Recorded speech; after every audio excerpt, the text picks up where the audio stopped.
स्वयं उसे संन्यास का लाभ होता है, किंतु समाज को संसारी की भांति लाभ देता है। मनुष्य अपनी संतानों के सुख के लिए श्रम करता है माधव। अपनी संतान से सुख की अपेक्षा कैसे न रखे? मनुष्य अपनी संतानों के लिए जो भी करता है वो व्यापार है या प्रेम पार्थ? प्रेम माधव। तो फिर अपने कार्यों के प्रति फल की इच्छा क्यों पार्थ? भविष्य का लाभ तो व्यापार में देखा जाता है, प्रेम में नहीं। जो मनुष्य अपनी संतानों का चरित्र निर्माण उचित रूप से करता है, संतानों को प्रेम और धर्म के संस्कार देता है, उसकी संतानें भी मनुष्य को प्रेम और सुरक्षा अवश्य देती। संतानों के कर्म, स्वजनों के व्यवहार उनके कर्म है पार्थ, और जब उनके कर्मों पर हमारा कोई अधिकार नहीं होता तो उनसे आशाएं और अपेक्षाएं रखने का क्या प्रयोजन?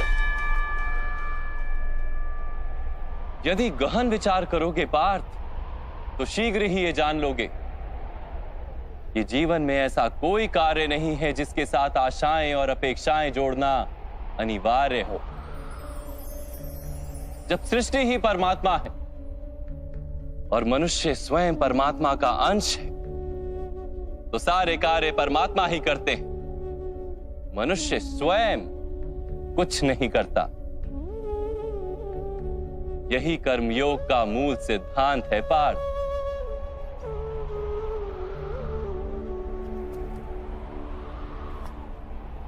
तुम्हें भी कर्मयोगी बनकर ये युद्ध करना आवश्यक है पार्थ। त्रिगुणिया विश्या वेदा निस्त्रिगुण्यो भवार्जुना, निर्द्वंद्वो नित्य तत्वस्थो निर्योग क्षेम आत्मवान। तीन गुणों का त्याग करके निर्गुण बन जाओ पार्थ, इस द्वंद्व से मुक्त हो जाओ। सदा सत्व अर्थात परमात्मा में बुद्धि लगाकर कर्तव्य का वहन करते रहो। कुछ प्राप्त करने की इच्छा और कुछ प्राप्त किए हुए का रक्षण करने का विचार त्याग दो पार्थ, और अपनी आत्मा को स्वतंत्र कर लो।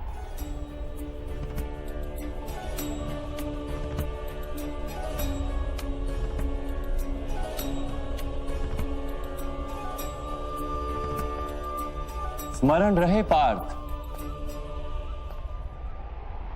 कर्मण्यवाधिकारस्ते मा फलेषु कदाचन मा कर्म फल हेतुर्भू मा ते संगोस्त्व कर्मणि। तुम्हारा अधिकार तो केवल कर्म करने का है, फल तो ईश्वर के हाथ में। इसलिए ना कर्म से भागना उचित है और ना ही कर्म के फल की आशा रखना उचित है।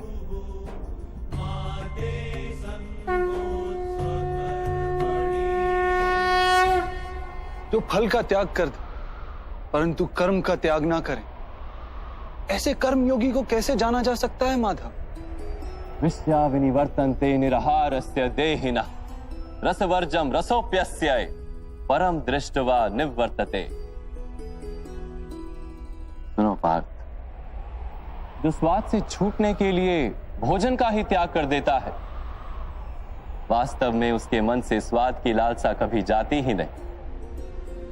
उसे दोहरी हानि होती है। एक तो वो निर्बल हो जाता है, जिसके कारण परमात्मा को प्राप्त करने का जो प्रयत्न अनिवार्य है उसे वो नहीं कर पाता, और दूसरा सदा ही उसका मन स्वाद की लालसा से भरा रहता है।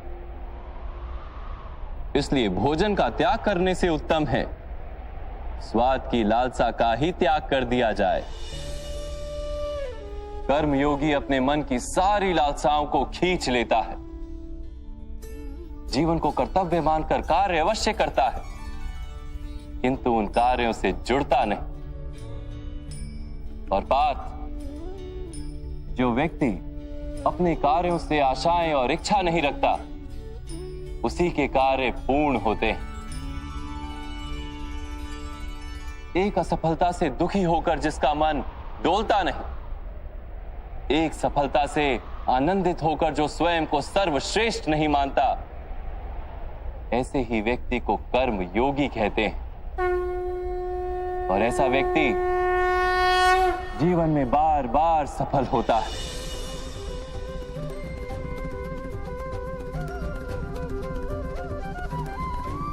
ध्यायतो विषयान पुंसः संगस्तेषु पजायते, संगात संजायते कामा, कामात् क्रोधो भिजायते, क्रोधात् भवति सम्मोह, सम्मोहात् स्मृति विभ्रम, स्मृति भ्रंशात् बुद्धि नाशो, बुद्धि नाशात् प्रणश्यति।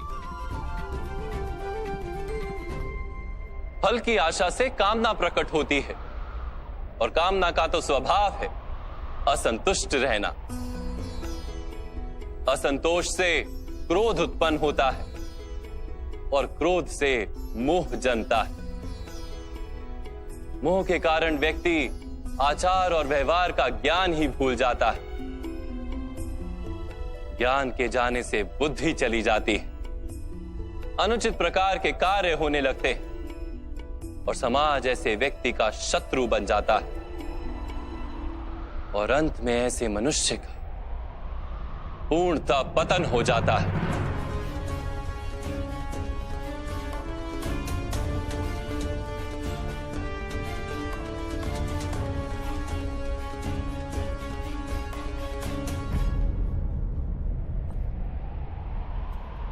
जैसे भ्राता दुर्योधन, उनके सेनापति महामहिम उनके ही शत्रु हैं, और तुम्हें विजय का आशीर्वाद दिया है।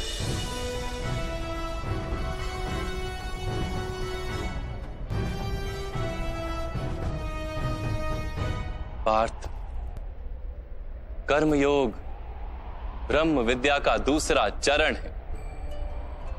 परमात्मा में अपनी बुद्धि स्थिर करो, स्वयं को आत्मा जानो, मिथ्या बंधनों से मुक्त हो जाओ,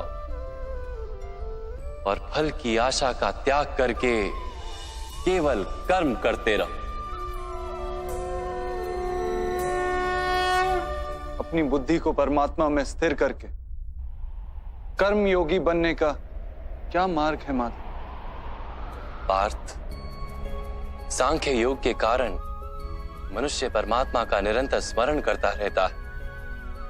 परमात्मा का स्मरण करने से मनुष्य के हृदय में समर्पण का भाव उत्पन्न होता है, और उस भाव को भक्ति कहते हैं।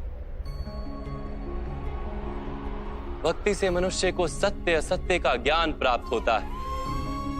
उस ज्ञान से उसे परमात्मा के दर्शन होते हैं, और जिसे परमात्मा के दर्शन हो जाते हैं वही वास्तव में कर्मयोगी बन जाता है, और जन्मों के फेरों से छूटकर मोक्ष को प्राप्त कर लेता है। सभी आत्माओं का अंतिम लक्ष्य वही है, और धर्म का अंतिम चरण भी वही है। किंतु मैं परमात्मा के दर्शन के बिना समर्पण किस प्रकार कर सकता हूं माधव?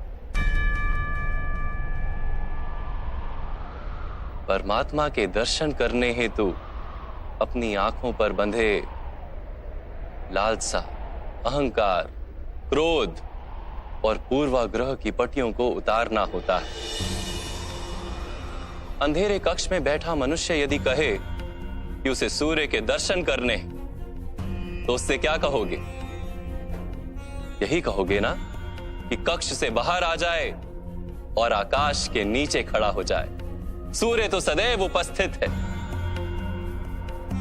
वैसे ही पार्थ, ये सृष्टि ही परमात्मा है, परमात्मा ही सब कुछ है। परमात्मा के सिवा कुछ भी नहीं। जो अपनी आत्मा के दर्शन कर लेता है वो परमात्मा के दर्शन कर लेता है। जैसे नमक के एक कण का स्वाद समग्र सागर के स्वाद से भिन्न नहीं होता, वैसे अपनी आत्मा के दर्शन